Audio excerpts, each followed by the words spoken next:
पूरी दुनिया में गूंजा भारत माता की जय का नारा।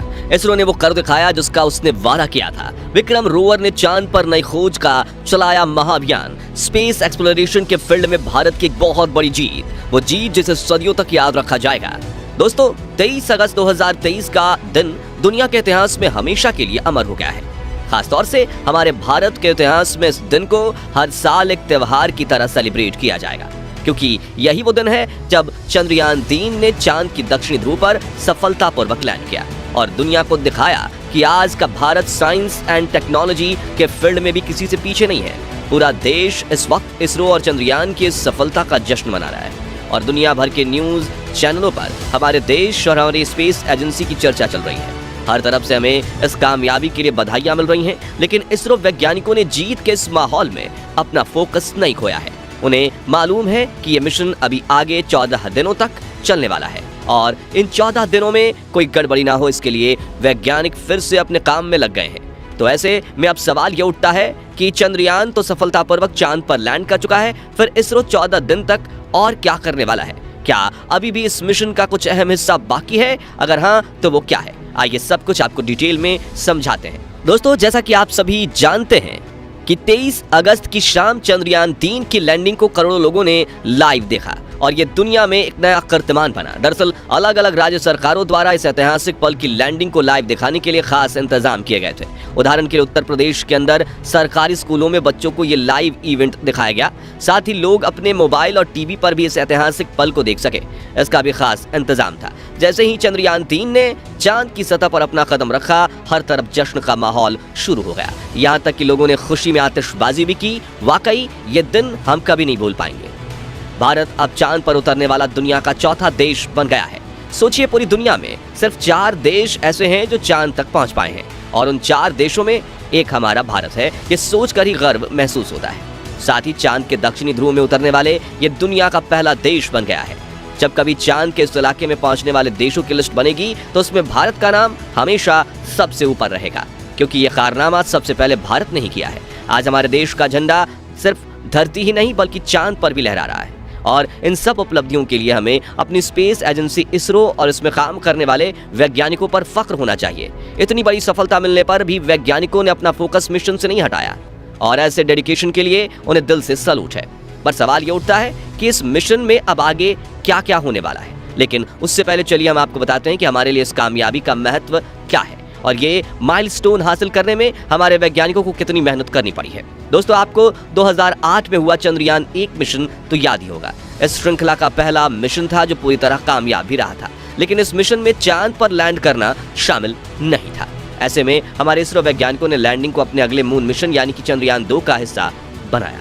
यानी भारत आज जो चांद पर पहुंचा है उसका ख्वाब 13 साल पहले देखा गया था। शुरुआत में इसरो ने चंद्रयान 2 को 2008 में पहला मिशन सफल होने के बाद कुछ ही सालों में लॉन्च करने का प्लान बनाया था, लेकिन उसकी तैयारी जितना सोचा था उससे कहीं ज्यादा समय ले गई।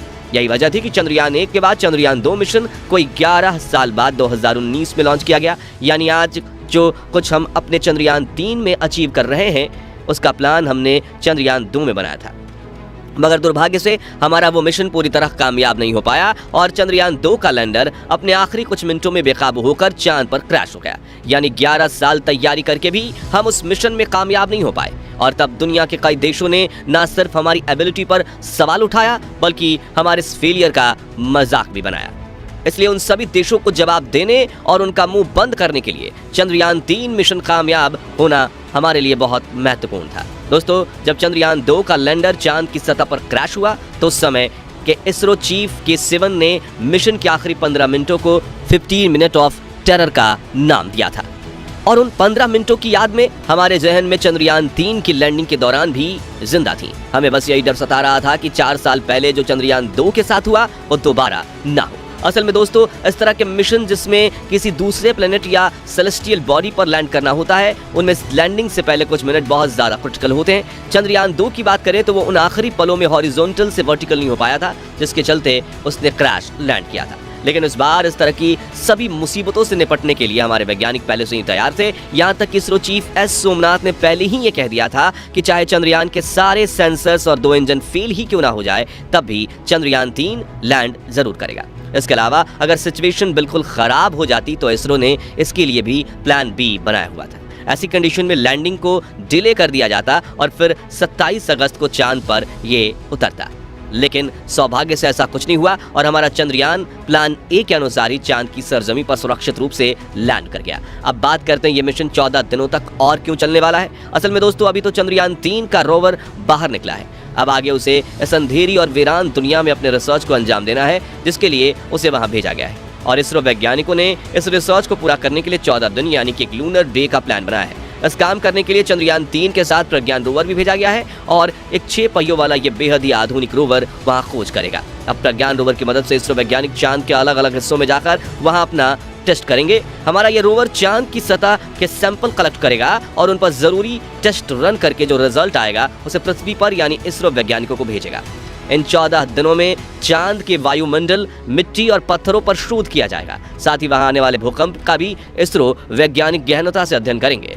इन सब के अलावा पानी की खोज भी इस मिशन का एक अहम हिस्सा रहेगी। दरअसल चांद के इस हिस्से में बहुत सारे ऐसे बड़े बड़े गड्ढे मौजूद हैं जिनके अंदर करोड़ों अरबों सालों से सूरज की एक किरण तक नहीं गई है और इसके चलते बहुत से वैज्ञानिकों को इन गड्ढों के अंदर बड़ी मात्रा में पानी मौजूद होने की उम्मीद है। तो ऐसे में इस पर भी इसरो वैज्ञानिकों की खास नजर है। अगर सच में इन गड्ढों के अंदर पानी का कोई बड़ा स्रोत मिलता है तो ये चांद पर जीवन बसाने की दिशा में एक बहुत बड़ी कामयाबी होगी। ये सारे टेस्ट और रिसर्च पूरा करने में इसरो को 14 दिन लगेंगे और ये काम पूरा होने के बाद चंद्रयान 3 मिशन को आधिकारिक रूप से संपूर्ण मान लिया जाएगा। इस मिशन में बस एक चीज ऐसी है जिसका थोड़ा हमें दुख रहेगा। दरअसल हमारा विक्रम लैंडर और प्रज्ञान रोवर मिशन पूरा होने के बाद चांद पर ही रह जाएंगे, क्योंकि इसरो ने इन्हें वापस धरती पर लाने का कोई प्लान नहीं बनाया है। अपने काम को पूरा करके हमारे ये दोनों उपकरण हमसे हमेशा के लिए अलविदा कह देंगे। वैसे आपको क्या लगता है, इसरो को अपनी इस खोज में चांद पर पानी मिलेगा या नहीं? कमेंट करके जरूर बताएं। बाकी हमारी आज की इस वीडियो में बस इतना ही। वीडियो अच्छी लगी हो तो इसे लाइक और शेयर जरूर कर दीजिएगा और अगर आप हमारे फेसबुक पेज पर नए हैं तो पेज को फॉलो भी जरूर करें। मिलते हैं जल्दी ही ऐसी एक और इंटरेस्टिंग वीडियो के साथ, तब तक के लिए गुड बाय, जय हिंद।